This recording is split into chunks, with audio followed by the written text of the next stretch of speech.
시청자 여러분, 안녕하십니까? 2026년 5월 3일 일요일 글로벌 인사이트 시작합니다. 일요일 아침, 전 세계는 외교적 해법을 찾으려는 긴박한 움직임과 신기술이 가져온 거대한 변화 앞에 서 있습니다. 중동의 긴장은 여전하지만 그 안에서도 대화의 창구는 열리고 있고 경제 지표들은 우리에게 새로운 기회를 예고하고 있는데요. 오늘도 박 작가님과 함께 복잡한 뉴스 뒤에 숨은 맥락을 짚어보겠습니다. 작가님, 어서 오세요. 네, 반갑습니다. 오늘 뉴스를 관통하는 키워드는 재건과 도약입니다. 한국은 코스피 7000선이라는 역사적 문턱에 서 있고 미국은 대외적인 군사 긴장 속에서도 기술 투자로 경제 활로를 찾고 있죠. 마치 19세기 말 산업혁명이 성숙기에 접어들며 열강들이 새로운 질서를 구축하던 시기와 닮아 있습니다. 갈등은 깊지만 그 이면에서 기술과 자본은 이미 다음 세상을 준비하고 있는 셈이죠. 오늘 8가지 핵심 섹션을 통해 이 거대한 흐름의 정체를 분석해 보겠습니다. 첫 번째 소식은 한국의 정치와 외교 상황입니다. 중동 정세가 긴박하게 돌아가는 가운데 우리 정부가 중재자 역할을 자처하고 나섰군요. 네, 조현 외교부 장관이 이란 측의 요청으로 아바스 아라그치 외교장관과 전화 통화를 했습니다. 핵심은 호르무즈 해협의 안전한 통항입니다. 우리 선박의 안전은 물론 세계 경제의 동맥을 지키기 위한 실리 외교라고 볼 수 있죠. 역사적으로 보면 한국은 중동 건설붐 시절부터 이란과 독특한 협력 관계를 유지해왔는데 이런 신뢰 자산이 위기 상황에서 빛을 발하는 느낌입니다. 국내 정치권에서는 노동절 기념식 소식과 함께 여야의 대립이 격화되는 양상입니다. 이재명 대통령이 사상 처음으로 청와대 영빈관에서 열린 노동절 기념식에 참석했습니다. 본인의 소년공 시절을 언급하며 노동의 가치를 강조했는데 이는 1970년대 전태일 열사의 외침 이후 우리 사회가 노동자를 바라보는 시각이 얼마나 변했는지를 보여주는 상징적 장면입니다. 하지만 야당이 발의한 특검법을 두고 여당이 대통령 본인 사건을 덮으려는 시도라며 강하게 반발하고 있어 헌정 질서를 둘러싼 긴장감은 마치 1980년대 전국을 방불케 할 만큼 팽팽합니다. 경제 소식은 그야말로 역대급입니다. 코스피 지수가 7000선 돌파를 눈앞에 두고 있다고요? 정말 놀라운 수치입니다. 4월 한 달에만 30%가 올랐는데 이는 1998년 외환위기 극복 직후의 폭발적인 반등과 비견됩니다. 그 중심엔 역시 반도체가 있습니다. 전 세계가 AI 인프라 구축에 사활을 걸면서 우리 기업들이 그 수혜를 독식하고 있죠. 월가에서는 하반기에 8,500선까지 갈 수 있다는 장밋빛 전망도 내놓고 있습니다. 기술적인 측면에서는 AI의 명암이 동시에 드러나고 있습니다. 오픈 AI의 새로운 모델이 강력한 사이버 공격 능력을 보여줬다는 소식이죠. 영국 AI 안전연구소 평가 결과 GPT 5.5가 최고난도 사이버 공격 과제에서 71%가 넘는 성공률을 기록했습니다. 인류에게는 양날의 검이 쥐어진 셈입니다. 마치 20세기 초 원자력 기술이 에너지 혁명과 핵무기라는 두 얼굴을 가졌던 것과 같습니다. 그래서 오픈 AI도 보안 특화 모델을 핵심 방어 기관에만 공급하겠다는 제한적 공급 전략을 택했습니다. 기술의 진보가 가져올 보안 위협에 대해 국가 차원의 대응이 절실한 시점입니다. 미국으로 가보겠습니다. 트럼프 행정부가 의회를 우회해서 중동에 거액의 무기를 판매하기로 했네요. 86억 달러, 우리 돈으로 11조 원이 넘는 규모입니다. 패트리어트 방공 시스템 같은 첨단 무기를 카타르 등 우방국에 넘기겠다는 건데 이란과의 긴장이 최고조인 상황에서 나온 힘의 외교입니다. 트럼프 대통령은 이란과의 적대 행위가 일단 종료되었다고 의회에 통보하면서도 실제로는 우방의 무장을 강화해 이란을 압박하는 이중 전략을 쓰고 있습니다. 독일 주둔 미군을 5,000명이나 줄이겠다는 계획도 나왔습니다. 동맹국들에겐 상당한 압박이 되겠는데요. 도와주지 않으면 보호도 없다는 트럼프식 거래 외교의 전형입니다. 독일 메르츠 정부가 미국의 이란 정책에 미온적인 태도를 보이자마자 나온 조치거든요. 이는 19세기 유럽의 세력 균형을 깨뜨리며 자국의 이익을 극대화했던 비스마르크의 외교술과 닮아 있습니다. 미국의 이런 행보는 나토 전체의 결속력을 시험대에 올리고 있으며 동맹국들에게 자주국방이라는 무거운 숙제를 던지고 있습니다. 미국 경제는 지표상으론 견고해 보이지만 속을 들여다보면 명암이 엇갈리고 있습니다. 1분기 성장률 2%를 기록하며 선방했습니다. AI 붐 덕분에 기업들이 지출을 늘린 덕분이죠. 하지만 서민들의 삶은 팍팍합니다.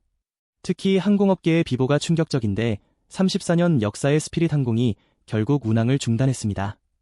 이란 전쟁 여파로 항공유 가격이 치솟은 게 결정타였죠. 17,000명의 직원이 하루아침에 일자리를 잃었습니다. 대형 테크 기업들은 웃고 있지만 에너지 비용에 민감한 실물 경제는 비명을 지르고 있는 형국입니다. 사회적인 위기감도 커지고 있습니다. 서해안 지진 가능성과 낙태약 규제 판결이 논란이 되고 있군요. 과학자들이 샌앤드리어스 단층과 캐스케디아 섭입대가 동시에 터질 수 있다는 경고를 내놨습니다. 샌프란시스코부터 밴쿠버까지 북미 서부 전체가 초토화될 수 있다는 뜻이죠. 여기에 낙태약 미페프리스톤의 우편 처방 금지 판결까지 나오면서 사회적 갈등이 폭발 직전입니다. 자연재해라는 외부적 위협과 가치관의 충돌이라는 내부적 분열이 동시에 미국 사회를 흔들고 있는 셈입니다. 이번엔 갈등의 한복판, 이란입니다. 이란이 파키스탄을 통해 미국의 새로운 평화안을 제시했군요. 이란의 메시지는 명확합니다. 공은 이제 미국으로 넘어갔다는 거죠. 전쟁을 끝낼 길을 열어줄 테니 선택하라는 압박입니다. 하지만 이란 내부의 군 고위 관계자들은 여전히 재충돌 가능성을 언급하며 전투 준비 태세를 강조하고 있습니다. 마치 1960년대 쿠바 미사일 위기 당시 수면 위로는 대화를 하면서 수면 아래로는 핵전쟁을 준비하던 긴장감이 느껴집니다. 경제 상황은 이란에게 매우 불리해 보입니다. 환율이 폭등하고 있다고요? 달러당 18만 투만을 넘어섰습니다. 화폐 가치가 휴지 조각이 되고 있는 건데 이는 1920년대 독일 바이마르 공화국의 초인플레이션 상황을 연상시킵니다. 인터넷 차단으로 인해 메타 같은 글로벌 기업들의 활동이 멈췄고 호르무즈 해협 통행 차질로 이웃나라 쿠웨이트의 원유 수출이 0이 되는 초유의 사태도 벌어졌습니다. 이란으로선 경제적 고립을 풀기 위해서라도 평화협상이 절실한 상황입니다. 일본은 동남아시아로 보폭을 넓히며 경제 안보 강화에 박차를 가하고 있습니다. 다카이치 사나의 총리가 베트남을 방문해 히토류와 반도체 협력을 약속했습니다. 중국 의존도를 낮추기 위한 공급망 재편이죠. 재미있는 건 일본 내부의 움직임입니다. 국방 예산을 9조엔 넘게 증액하고 자위대의 직급 명칭을 과거 제국군 시절과 비슷하게 바꾸려 하고 있습니다. 국가정보국 설치까지 추진 중인데 이는 평화헌법 체제에서 벗어나 정상 국가화를 넘어 강한 일본으로 회귀하려는 야망이 엿보이는 대목입니다. 기술적으로는 지진 피해를 극복하기 위한 혁신적인 시도가 눈에 띕니다. 이시카와현 지진 이후 등장한 WOTA 유니트이라는 장치입니다. 수도관 없이 빗물과 생활하수를 정화해 계속 재활용하는 시스템인데 세계 최초의 시도입니다. 인프라가 노후화된 현대 도시들에게 새로운 대안을 제시하고 있죠. 니케이 지수도 하반기에 7만엔을 돌파할 것이란 전망이 나오는 등 일본은 안보적 긴장감 속에서도 기술 혁신과 자본시장의 활력을 동시에 챙기려는 모습입니다. 중국은 대외적으로는 날을 세우고 내부적으로는 체질 개선에 집중하는 모습입니다. 대만 라이칭더 지도자의 해외 방문을 두고 냉혈한 소동극이라며 거칠게 비난했습니다. 동시에 미국의 제재를 받는 자국 정유사들에게 미국의 법을 따르지 말라는 금지령을 내렸죠. 이는 미국의 금융 시스템의 정면으로 도전하는 행위입니다. 마치 냉전 시절 동서 진영이 각자의 경제권을 구축하며 충돌하던 양상을 떠올리게 합니다. 경제 지표는 예상보다 좋게 나왔습니다. 제15차 5개년 계획의 출발이 순조롭군요. 시진핑 주석이 강조한 신품질 생산력이 성과를 내고 있습니다. 신경제지수가 상승했고 특히 서비스업 규모를 2030년까지 100조 위안대로 키우겠다는 야심찬 목표를 세웠습니다. 가사 서비스부터 문화 관광까지 고도화하겠다는 건데 노동절 연휴 이동 인구가 3억 명을 넘긴 것을 보면 내수 시장의 잠재력은 여전해 보입니다. 다만 남부 지역의 산사태 위험 등 기후 재난이 변수로 떠오르고 있어 관리가 필요한 시점입니다. 마지막으로 영국의 소식입니다. 세입자들의 권리를 강화하는 획기적인 법안이 시행되었네요. 5월 1일부터 임차인 권리법이 발효됐습니다. 이제 집주인이 정당한 이유 없이 세입자를 내쫓는 건 불가능합니다. 임대료 인상도 1년에 딱 한 번, 시장 가격 내에서만 가능하죠. 이는 주거 안정을 국가가 책임지겠다는 강력한 의지로 2차 대전 이후 복지 국가 모델을 정립하던 영국의 전통이 현대적으로 부활한 셈입니다. 하지만 안보 측면에서는 긴장감이 높습니다. 테러 위협 수준이 심각으로 올라갔다고요? 런던에서 발생한 반유대주의 강력 사건 때문입니다.